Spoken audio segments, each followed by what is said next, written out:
So I remember when I was in high school, and I learned one day that my best friend's friend, Marie, told everybody in school that she was going to fight me after school and beat me up.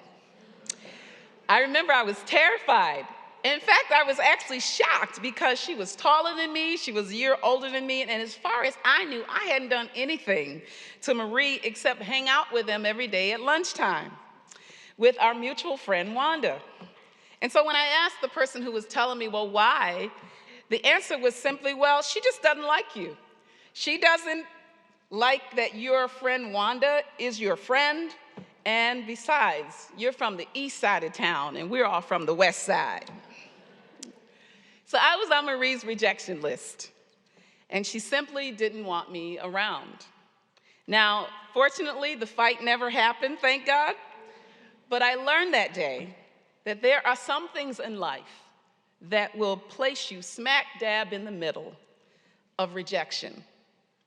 It might be your social status, it might be your sexuality, your race, your health, your gender, your political views, or where you live. In the gospel today, we have a story of 10 lepers who also experience rejection. And they have to deal with the reality that people just don't want them around. So the passage starts by saying that Jesus is on his way to Jerusalem, traveling between Samaria and Galilee. Right away, the writer draws your attention to space, to where he's going, to destination, between Samaria and Galilee. Why do they do that?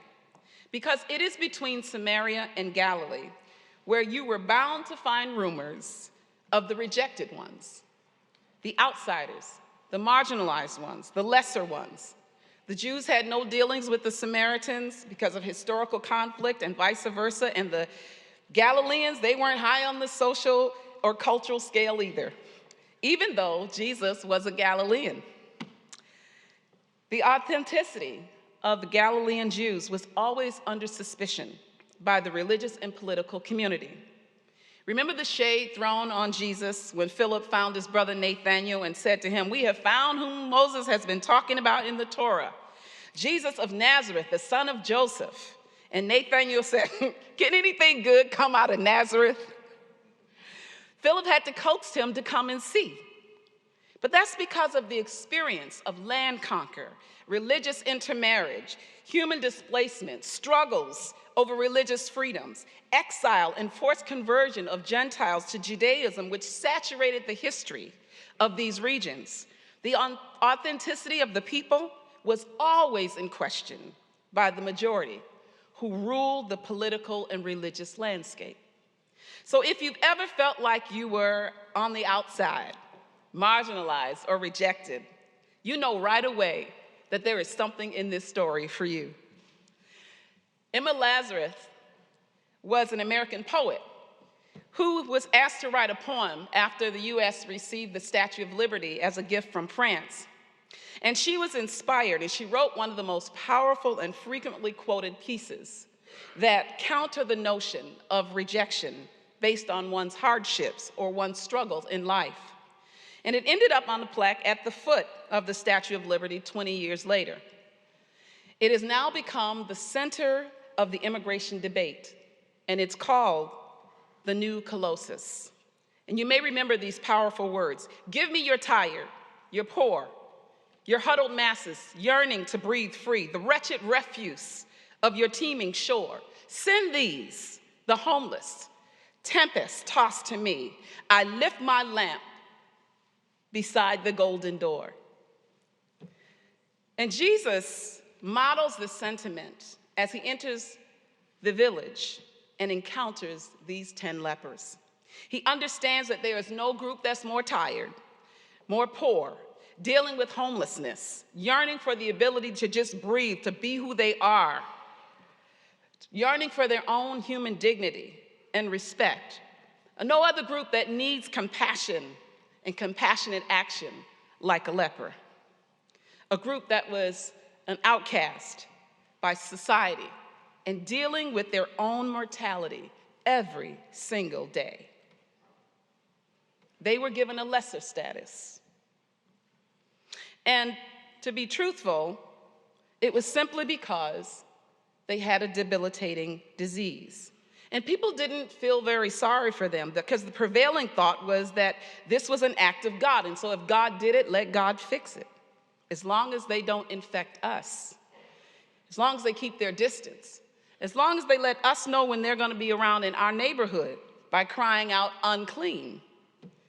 And at the end of the day, these lepers were missing from the community center of life. But that did not stop life from going on without them. This week in the Democratic LGBTQ town hall meeting, you may remember that a Black transgendered woman took the mic from Don Lemon, and she placed the issue of transgendered people of color in the center of America's life. She said, Black trans women are being killed in this country, and you have erased trans women for the last time. Our lives matter. I'm an extraordinary Black trans woman, and I deserve to be here, she said. And she's right. Every spectrum of the human family deserves to have their place at the table, and their concerns for survival heard and attended to. In fact, in 2018 and 19, 45 deaths to transgendered people in the US was due to violence, and the majority of those victims were Black trans women. Lives that were taken by partners, acquaintances, and strangers. And in many cases, it is only the victim's status of being transgendered that put them at risk, just like the lepers in this story today. They are a group that has become the lepers of our day, forced to struggle with targeted violence, unemployment, housing, healthcare discrimination, poverty, and homelessness, and so many other things. Audre Lorde, who is a womanist and an activist, once wrote, if I didn't define myself for myself, I would be crushed into other people's fantasies for me and eaten alive. So trans women were calling out in a loud voice at the debate, defining their reality and themselves, just as these lepers are calling out to Jesus in a loud voice, centering their own plight. So at a distance, they call out, Jesus, Master, have pity on us. I go, wait, that's not what they're supposed to say. They're supposed to say, unclean, unclean.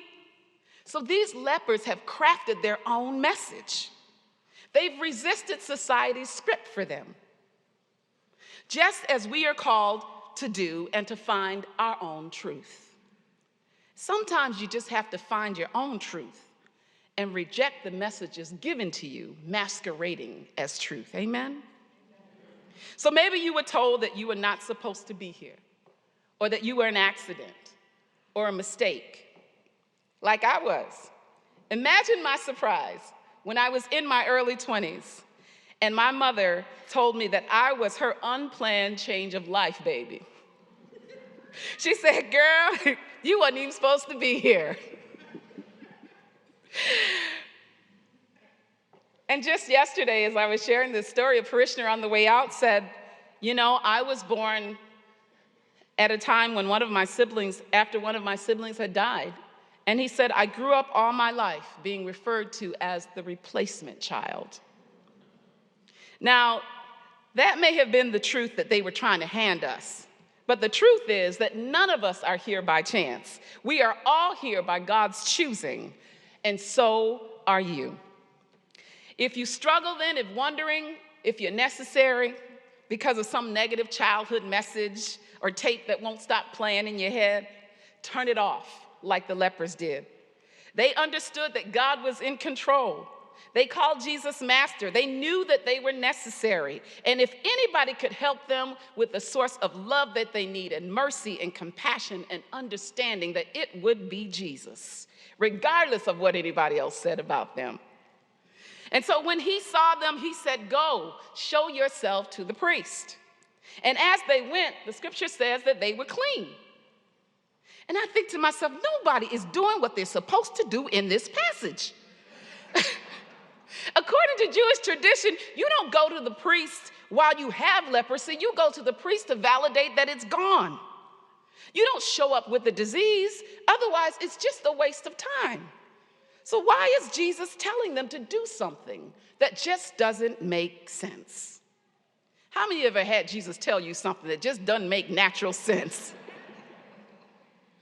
So perhaps these lepers, though, were remembering the first story that we heard, the story of Naaman, right? When Jesus gives them this instruction that doesn't quite make sense. And Naaman was a highly respected, ranking military captain in the second book of Kings in the Old Testament. But he was an outsider. He was a foreigner who was sent to Elisha, to the prophet in Israel, to be cured of his leprosy. And when he arrived with his note from his king and was ready for Elisha to come out and heal him, he wouldn't even come out to greet him. He sent a message from his messenger, said, tell Naaman to go down to the Jordan River and wash himself 7 times. Well, Naaman was quite offended because he was pretty important. And besides, he didn't think that the instructions made any sense to go down to the Jordan and wash himself 7 times, right? Because Naaman thought to himself he had better water to wash in Damascus. And so dipping in the Jordan was like asking him to go dip in the Genesee River. It just didn't make sense. So he prepared to go back where he came from. But his servant stopped him and convinced him to do exactly what Elisha told him. And of course, Naaman dipped 7 times and he was healed. So perhaps it was Naaman's story that they were carrying with them as they went towards the temple to show themselves to the priest. But they didn't even make it. They didn't even make it to show themselves to the priest. And then the healing started to happen. And one of them, when she saw she was healed, came back, praising God in a loud voice. She got on her face and she gave God unrestrained glory and praise. And she was a Samaritan. Now, if you're a good Catholic, you stop right there and you think to yourself, now I don't take all of that. We're used to kind of a quieter expression of worship and praise and thanksgiving. But for her, it took all of that and more. I remember my cousin when God brought him back from really what he describes as the dead. He was in a coma for several months.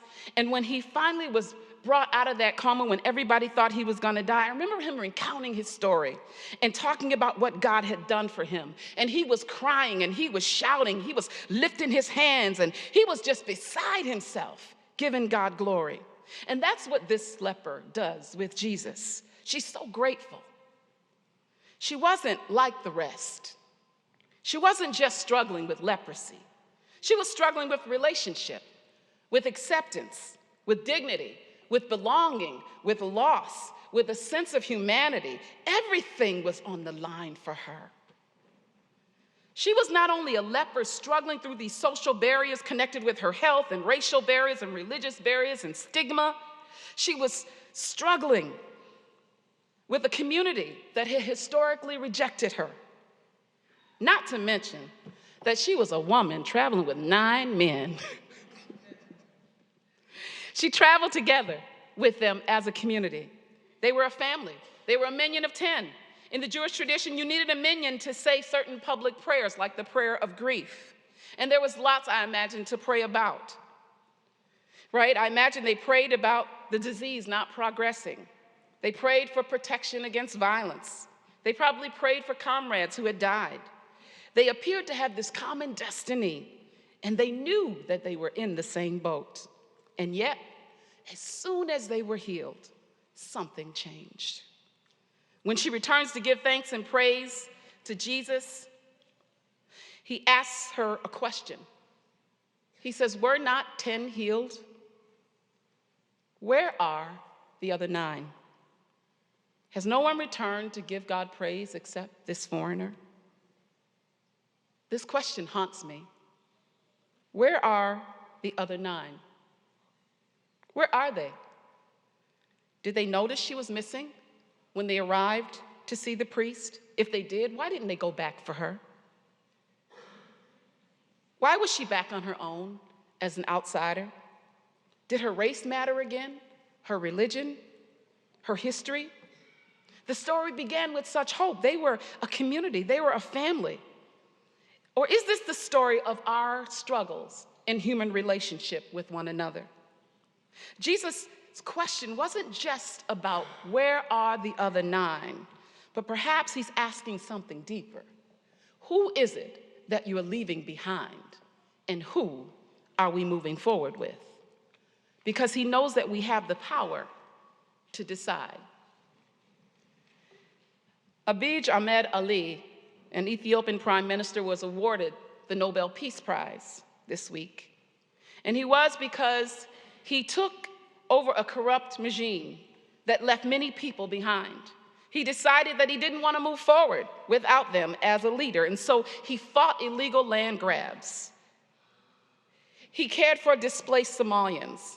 He crossed over religious and ethnic barriers and divides to form new alliances. He released thousands of political prisoners that had opposed the government. He ended decades of old border conflict between Ethiopia and Eritrea, connected to historical prejudices. His reforms are transforming a country, and he sends a message to the vulnerable: I will not move forward without you. And so she comes back to Jesus, a Jew with unrestrained praise and thank you. But this story isn't just about thanksgiving and praise. It's also a story of prejudice and rejection, and the power of God's love and our journey together to heal it. Jesus says to her, go, rise and go, for your faith has saved you. Her faith did save her. It changed her on the outside and on the inside. Her journey taught her the power of crossing barriers and deepening connections. She got a taste of what was possible in human relationships with a group that she ordinarily would not have been part of. She discovered that God never rejects her because of race or class or social and physical struggles. In God's eyes, she found out that we're all the same. And so may we too be haunted by Jesus' question today. Where are the other nine? Who are you leaving behind? And who are you moving forward with?